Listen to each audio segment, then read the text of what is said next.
Maya mystery, were Mayans visited by ancient alien gods. 15 years until apocalypse.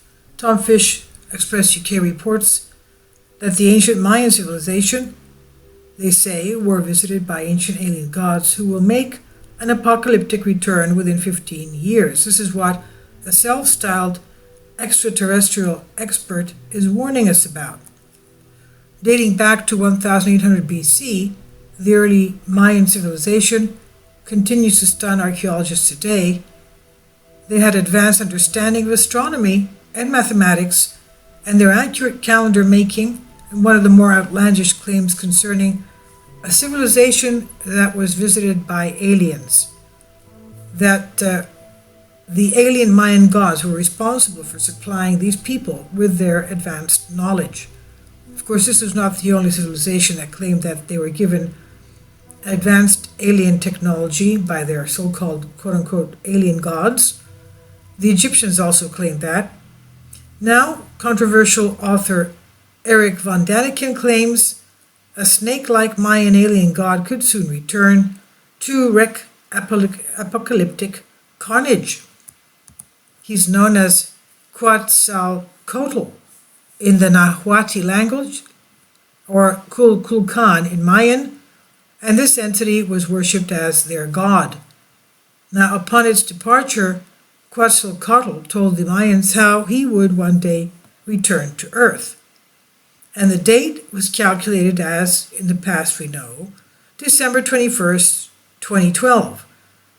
And it caused excitement at that time and consternation leading up to the day some assumed could be the end, the day of the apocalypse.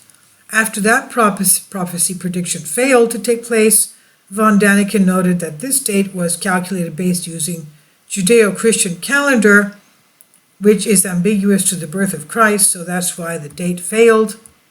So now they're coming up with a new date, which is usually what takes place when date failures and predictions go wrong. They come up with a new date. Now there are actually approximately 20 years around the day we think Christ was born, distorting our prediction of the return of Quetzalcoatl. How would he know what did that have to do with Christ's birth anyway? This meant around 15 years remains to see whether that terrifying Mayan prediction could actually come true. Von Daniken bizarrely contests that Quetzalcoatl's return would not see a feathered snake descend from heaven, but potentially an extraterrestrial descent from heaven. The Swedish author points to carvings with the human faces covered with what appeared to be helmets with feathers and breathing apparatuses in their mouths. And he claims the devices covering their mouths were likely filtered air so as to prevent infection from bacteria and viruses here on our Earth. In a tomb at Maya City State Palenque, a carving of Pacal, the penultimate ruler of the ancient Mayans, was found appearing to control an upward-facing machine with flames coming and smoke shooting from the back, supposedly some kind of a machine, a flying machine. Archaeologists claim this carving actually represents the Tree of Life or a descent into the underworld. But two leading Mayan epigrapher experts have stated that this inscription, the hieroglyphs around the tomb, could detail an ascent into space. Inside the sarcophagus, the remains of this ancient ruler were found, even though the body was significantly taller than the average height of the ancient Mayan of its times. It appeared to have an unusual bone structure, it says. Pacal was also known to have ruled for 68 years and lived to the age of 80, much longer than the average lifespan for that era.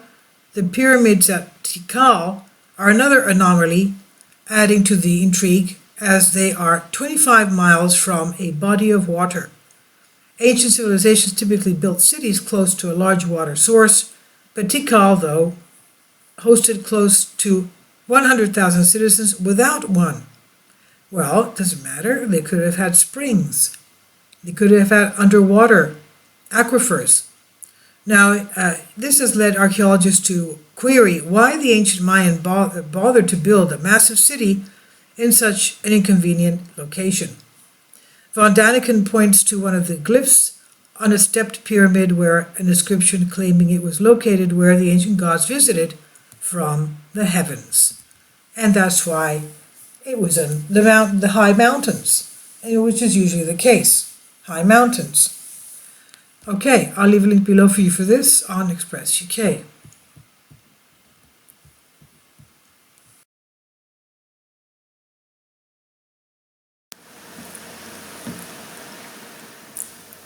If you'd like to join me on my Patreon account, you will hear content not covered by mainstream media.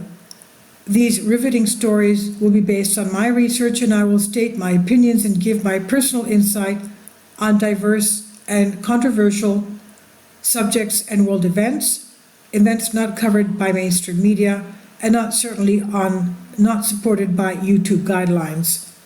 So whatever I have on my Patreon, most of those will not be on my YouTube channel. Please consider becoming a member today.